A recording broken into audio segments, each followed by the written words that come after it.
సిద్ధాంతపరంగా మనం గెలవలేం. సో గెలవలేనప్పుడు ఏం చేస్తాం? అవతలి వాడి సిద్ధాంతం మీద కామెడీ, ట్రోల్స్, వెటకారం చేయడం, ఎగతాళి చేయడం చేస్తాం. అప్పుడు ఆ సిద్ధాంతాన్ని ఎవరన్నా అప్రోచ్ అవ్వాలన్నా, ఆ సిద్ధాంతం గురించి ఆలోచించాలన్నా భయపడో లేకపోతే మొహమాటపడో ఎబ్బెట్టుగా ఫీల్ అయ్యో వెనక్కి వెళ్ళిపోతాడు. అనేది ఒక సైకలాజికల్ గేమ్. ఇప్పుడు దేశభక్తుల్ని అంధభక్తులు అనడం, బత్తాయిలు అనడం, లేకపోతే ఇంకొన్ని గోధి మీడియా అనడం, మీడియా అయితే. సో ఇలా మాట్లాడుతూ ఏం చేస్తారంటే న్యూట్రల్గా ఉండేవాళ్ళు లేదా అటు ఇటుగా ఎటువైపు వెళ్ళాలో తెలియని వాళ్ళకి అరే అటువైపు వెళ్తే గోధి మీడియా అనేస్తారు, అటువైపు వెళ్తే అంధభక్తులు అనేస్తారు, బీజేపీ అన్నామంటే చాలు మనల్ని ఇంకేదో ఒక ట్యాగ్ వేసేస్తారు, హిందూ అన్నామంటే చాలు మనల్ని ముంచేస్తారు, ట్రోల్ చేస్తారు. ఇలాంటి ఒక భయానకమైన పరిస్థితికి తీసుకొచ్చేస్తారు అనమాట. ఇది ఒక గేమ్. కానీ దాన్ని దాటి అలాంటి పొరల్ని మనం ఛేదించి ముందుకొచ్చి మనం మాట్లాడాల్సింది మాట్లాడినప్పుడు మాత్రమే మనం కరెక్ట్గా ఉన్నట్లు. అంతే. ఇప్పుడు అబద్ధపు వార్తల్ని ఎవడో సోరోస్ గాడో లేకపోతే ఇంకెవడో ఇచ్చే డబ్బులకి కక్కుర్తిపడి నిత్యము నీతిమాలిన బ్రతుకులు బ్రతికేటటువంటి వాళ్ళనే మాటల్ని మనం పరిగణలోకి తీసుకుంటాం. మనం మన శ్రమ మీద, మన కలిసికట్టు విధానం మీద ముందుకు సాగుతూ దేశం ధర్మం తప్ప ఇంకో ఆలోచన లేకుండా బ్రతుకుతూ ఉంటే ఆడెవడో బొకడాగాడు వచ్చి మాట్లాడితే మనం ఫీల్ అవుతాం. అవం కదా. అంతే కదా. ఈ మధ్య హిందువుల్లోనే కొంతమంది వాళ్ళ యొక్క భావజాలాలు, లైక్ కొన్ని మతాలు ఉంటాయి కదా. ఇప్పుడు మొన్నటి వరకు జాంబీతో ఫైట్ చేశాను నేను. కొన్ని సందర్భాల్లో వదిలేస్తాను ఆ జాంబీస్ని, ఫటాఫటా వాయించేసి వదిలేస్తాను. ఆ జాంబీ ఏం చేసింది, ఇట్ట నామాలు పెట్టేసుకొని ఆ నామానికి ఆ యొక్క సంప్రదాయానికి కలంకంలాగా మారింది. అది మళ్ళీ వాగుతూ ఉంటుంది అనమాట. అలాంటి మోకలు కూడా, అలాంటి రాక్షస జాతి స్త్రీలు కూడా ఏం చేస్తారు అంటే అంధభక్తులు, బత్తాయిలు, గోధి మీడియా అని వాగుతూ ఉంటారు. అంటే వీళ్ళు వాళ్ళ ట్రాప్లో పడడం అని కాదు, కానీ వీళ్ళ అహంకారాన్ని జయించలేక కన్ను మిన్ను కానక బిహేవ్ చేయడం అంటారనమాట. ఇప్పుడు నాకు పలానా వ్యక్తి నచ్చలేదు, కానీ వాడి వలన ఈ దేశానికి మేలు జరుగుతుంది అనుకోండి. వాడు నాకు పర్సనల్గా నచ్చలేదు, కానీ ఒక పెద్ద స్కేల్లో చూసుకుంటే అతడి వల్ల మేలు దేశానికి ఉంది కనుక సరే వాడికి నాకు సంబంధం లేదు, వాడి ద్వారా ఏదో జరుగుతుంది కదా అని వదిలేయాలి. అది ఒక మంచి ఆలోచన. ఎందుకంటే నీకు వాడికి అంతే, ఇక ఏ జన్మలో ఉన్నటువంటిదో మొత్తానికి తెగదగా. కానీ విశాల దృక్పథం అంటే అది, వాడి వల్ల మంచి జరుగుతుంది కాబట్టి వదిలేయాలి. అలా కాదు, వాడు చేసేది చెడు, వాడు చెడు, డూ డూ డూ అని స్టార్ట్ చేసేసి ఏదో పితలాటకమైనటువంటి పరిస్థితుల్లోకి పడతారు. పడడమే కాకుండా చిన్న పెద్ద అని తేడా లేకుండా, ఆడమగ అనే తేడా లేకుండా ఇష్టారీతిగా బిహేవ్ చేస్తూ ఉంటారు.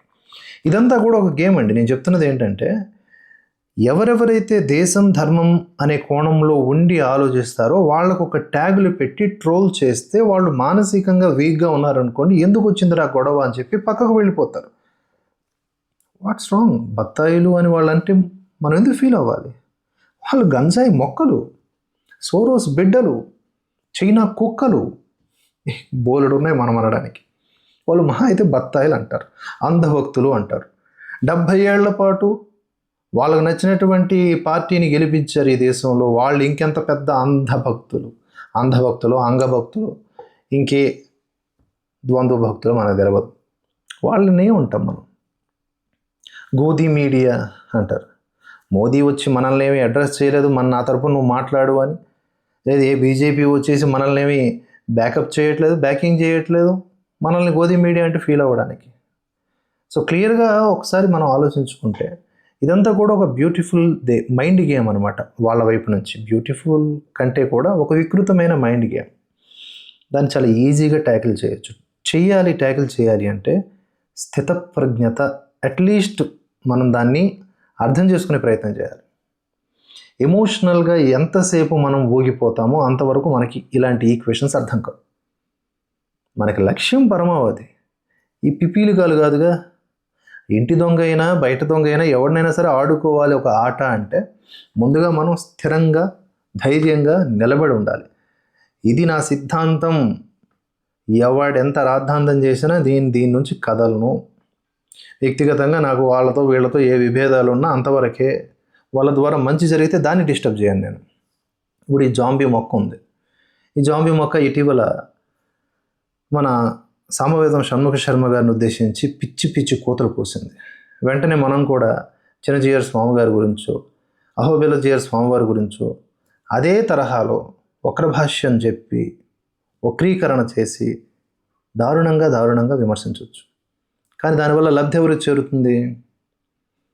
ఆటోమేటిక్గా యాంటీ హిందూ గ్యాంగ్కి లబ్ధి చేకూరుతుంది. దానికి అవకాశం ఇవ్వకుండా ఉండడానికే నేను ఎప్పుడూ కూడా జీయర్ వారి పట్ల కానీ అహోబిల జీయర్ వారి పట్ల కానీ లేదా సంప్రదాయం పట్ల కానీ తప్పుగా మాట్లాడలేదు. కారణం, ఇక్కడ ఈ వ్యక్తి దుర్మార్గురాలు, దీన్ని మనం అడ్డుకట్ట వేస్తే చాలు, దీన్ని చెంపలు వాయిస్తే చాలు అనే ఉద్దేశంతో ఉంటాను. అది ఎంత రెచ్చిపోతే అంత రెచ్చిపోవడానికి నేను సిద్ధమే, కానీ జనం సమయం వృధా చేయకూడదు కదా. మనం చేయాల్సిన, చూడండి, గత 3-4 రోజుల నుంచి మనం కొత్త విధానంలో ఫటాఫట్ వీడియోలు చేయటంలో ఒకంత ముందుకు వెళ్తున్నాం. ఈ పద్ధతి బాగుంది కదా, దీన్ని కంటిన్యూ చేస్తాం. అలాంటి వాళ్ళు వచ్చి ఏదో ఒక కౌంటర్ వీడియో మనకి ఇండైరెక్ట్గా ఏవో 4 మాటలు అంటారు, అది పట్టుకొని మనం చేసాం అనుకోండి, టైం వేస్ట్. అందుకని ఎలాంటి టైం వేస్ట్ లేకుండా నా ఒపీనియన్ ఇదిగో డైరెక్ట్గా వితౌట్ ఎడిటింగ్ మీకు ఇచ్చేస్తూ ఉన్నాను. స్పందించాలి అంటే చాలా సులువైన పని నాకు, కానీ స్పందించాల్సిన అవసరం లేదు, శత్రువులకు అవకాశం ఇవ్వకూడదని. కానీ ఇక్కడ ఈ జాంబీ కానీ ఇలాంటి జాంబీలు ఎవరైతే ఉంటారో వాళ్ళకు ఒక పర్టిక్యులర్గా ఉంటుంది, మా దేవుడే దేవుడు. వీళ్ళందరిది ఒకటే బ్యాచ్. ఎవడైతే ఒకటి గుర్తుపెట్టుకోండి, హిందుత్వానికి ఎవడు వ్యతిరేక అంటే, నా దేవుడే దేవుడు, అదిగో ఆ దేవుడికి ఆ ఫలానా పేరు ఉంటుంది, ఆ పేరే, అది కాకుండా ఇంకేదైనా సరే దేవుడు కాదు. ఒకవేళ దేవుడైనా నా దేవుడు కింద ఉండే దేవుళ్ళు అని మాట్లాడారనుకోండి, వాళ్ళకి బుర్ర బుద్ధి లేదని అర్థం. ఫలానా వాడు వేద విరుద్ధమైన వాడు అని మనం ప్రతిపాదిస్తే, నువ్వెట్లా చెప్తావు, అది నా ఇష్టం అన్నాడు అనుకోండి, వదిలేసేయటమే అలాంటి వాళ్ళు.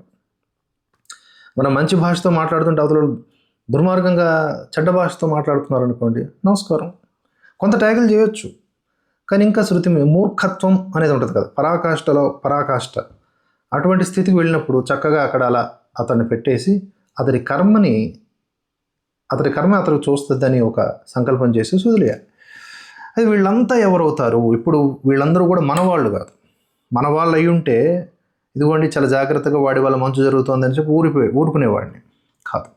సామవేదం గారి జోలికి ప్రవచనకారుల జోలికి ఏదన్నా కారణం దొరికితే చాలు వచ్చి పడిపోవడానికి. ఈ మోక ఈ దరిద్రపు కొట్టుది ఏమంటుందంటే, ఒక వీడియోలో సోనూ సూద్ గొప్పోడంట, కంగనా రనౌత్ కాదంట. ఒక స్త్రీ అయి ఉండి సాటి స్త్రీ పట్ల ఎలాంటి అనుచితమైన వ్యాఖ్యలు చేస్తుందంట. ఆవిడ వృత్తిరీత్యా కంగనా రనౌత్ గారు వ్యాంప్ రోలు పోషించారు, ఇందిరాగాంధీ గారి రోలు అంటే పిఎం పాత్ర పోషించారు, అన్ని రకాల పాత్రల వృత్తి అది. ఈవిడ వృత్తి ఏంటి? ఈవిడికి కట్టల డబ్బులు ఉన్నాయంటది కదా, ఈవిడ వృత్తి ఏంటి? అంటే ఏం అమ్ముకుని బ్రతుకుతోంది? అంటే అన్న వస్తువులేమో అమ్ముకుని బ్రతుకుతోందా? సో ఇలాంటి నీచపు ప్రవృత్తి కలిగినటువంటి వాళ్ళని ఏమంటారు చెప్పండి? దరిద్రగొట్టు సంత వీళ్ళంతా. వీళ్ళకి దేశం ధర్మం. కంగనా రనౌత్ గారు ఈ దేశానికి కరెక్ట్గా మాట్లాడుతున్నారా లేదా? ఆవిడ మాటల వల్ల ఈ దేశానికి ప్రయోజనమా లేదా? ఈవిడ పర్సనల్ గ్లాడ్స్ తీర్చుకోవడానికి ఆవిడ మీద పడుతుంది. ఇలా అనమాట. సోనూ సూద్ ఒక మోసగాడని ఎన్నో సందర్భాల్లో తేలిందిగా.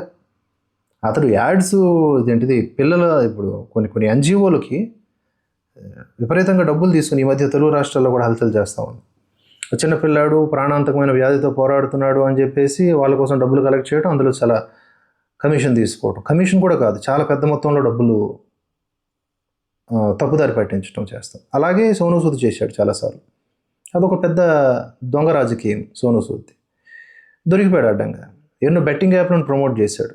అలాంటి వాళ్ళని తీసుకొచ్చి కంగనా రనౌత్తో కంపేర్ చేసి కంగనా రనౌత్ మీద అక్కస్తే బీజేపీ పడదు, మోదీ పడదు. మాకు ఎంతసేపు మా దేవుడే దేవుడు, మా విష్ణువే దేవుడు, మాకు శివుడు అంటే ఇష్టం లేదు. ఏమంటారు ఇలాంటి వాళ్ళని?